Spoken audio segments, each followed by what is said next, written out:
que é o mais importante? O que a gente precisa perceber nessa briga que está rolando entre esses poderosos a respeito dos 2,5 bilhões?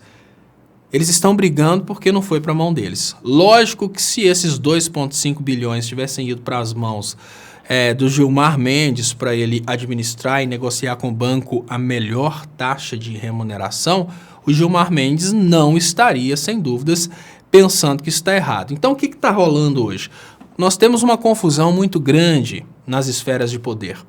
Quando a República Federativa do Brasil foi desenhada, ela foi desenhada para que os poderes tivessem compatibilidade. Compatibilidade de poderes, e olha, vamos parar de pensar que existem pessoas perfeitas no Brasil. No Brasil, a maioria é picareta mesmo.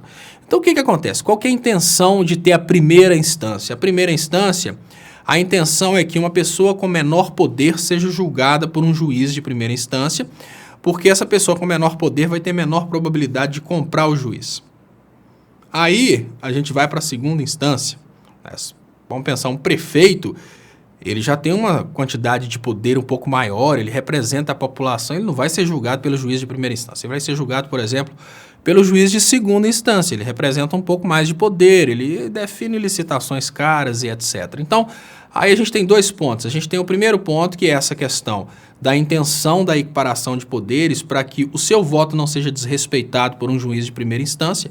O seu voto só pode ser, a pessoa que você votou só pode ser desrespeitada por um desembargador.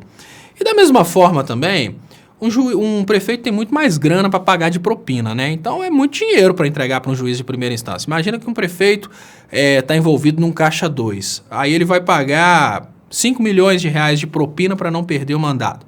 Ele vai dar um dinheiro desse para um juiz de primeira instância? Não, ele vai dar essa propina para o desembargador.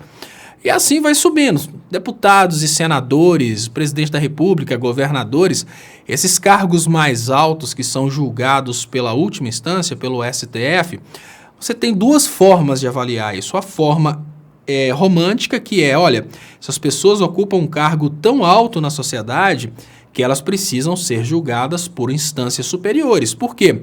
É muito difícil para um senador ou deputado conseguir, por exemplo, chantagear ou até mesmo ameaçar um ministro do Supremo.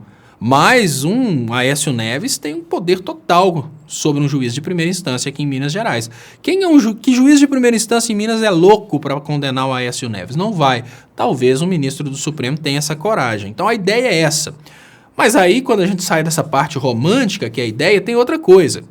Olha, os cargos mais altos do Poder Judiciário e os cargos mais altos também do Ministério Público, eles têm mais merecimento para receber a propina dos mais altos, né? Então vamos imaginar o seguinte, um deputado cometeu, vamos pensar, Eduardo Cunha. Eduardo Cunha desviou, por exemplo, 100 milhões de reais. Esses 100 milhões de reais, se for ser julgado na primeira instância, o juiz Sérgio Moro vai papar tudo. Olha, Cunha, você só sai da cadeia se você me liberar 90, o resto você devolve para a sociedade. Agora, vocês acham que o STF está satisfeito de saber que a República de Curitiba abocanhou todos os processos que podem gerar bastante propina? Lógico que não. As instâncias superiores estão morrendo de raiva, que eles estão pensando assim, peraí, o doce está indo todo para a República de Curitiba, é Youssef, é Cunha. Assim não dá. Então o que os caras estão fazendo? Olha, vamos repartir o bolo. Gente grande, traz para nós. Se tiver aí coisa de primeira instância, aí vocês negociam aí as mixarias. Mas propina de milhão é aqui em cima, é no STF, no TSE. Então a briga é essa. A briga não é por fazer justiça, a briga é por divisão de propina. Meu ponto de vista é esse. O que está rolando é isso. Está rolando uma briga para que os processos sejam enviados para as instâncias superiores, para que esses acusados negociem nas instâncias superiores as propinas. Esse é o ponto mais importante nesse momento. Onde que entra o desespero do Dallagnol? Ele está perdendo a boquinha. Olha, se o Dallagnol perde o poder de julgar os políticos, se o Dallagnol perde o poder de condenar pessoas da esquerda, quem vai contratar ele para palestra?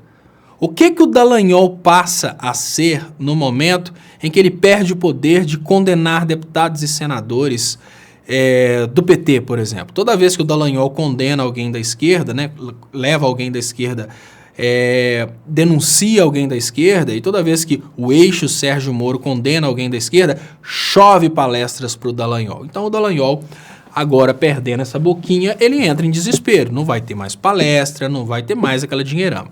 Aí entra essa outra parte, que é o petrolão institucionalizado, né? Que eles pegaram o cano do petrolão tão criticado e simplesmente estão canalizando o cano do petrolão lá para a República de Curitiba.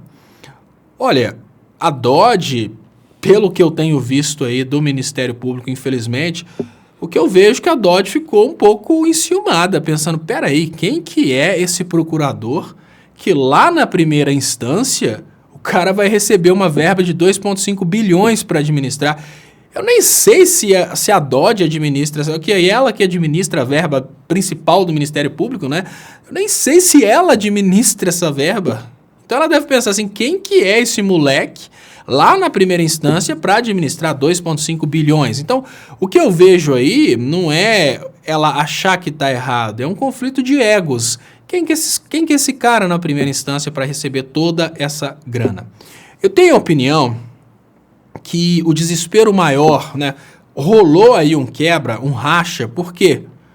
Por mais que os iludidos e fanáticos acreditem que o Dallagnol estava querendo receber essa grana para administrar, para acabar com a corrupção, olha, os ministros do Supremo, a Dodge, a galera toda sabe que o Dallagnol estava interessado em ter essa bufunfa na mão para ter condições de administrar. Olha, se você me entregar 2,5 bilhões para administrar, eu não preciso trabalhar nunca mais na minha vida e não preciso colocar a mão nem um centavo desses 2,5 bilhões. Eu simplesmente chego no banco e falo, olha, eu vou colocar esse dinheiro a juros nesse banco. Quanto você me paga? Aí eu te pago 1% ao mês. Tudo bem, você me paga 1% ao mês, o dinheiro é dos outros, só que você vai me dar 0,001% por fora. Só isso aí é suficiente para o cara ficar à toa o resto da vida. Então nós estamos falando de muita grana. Então onde que entra o desespero do STF, o desespero da PGR?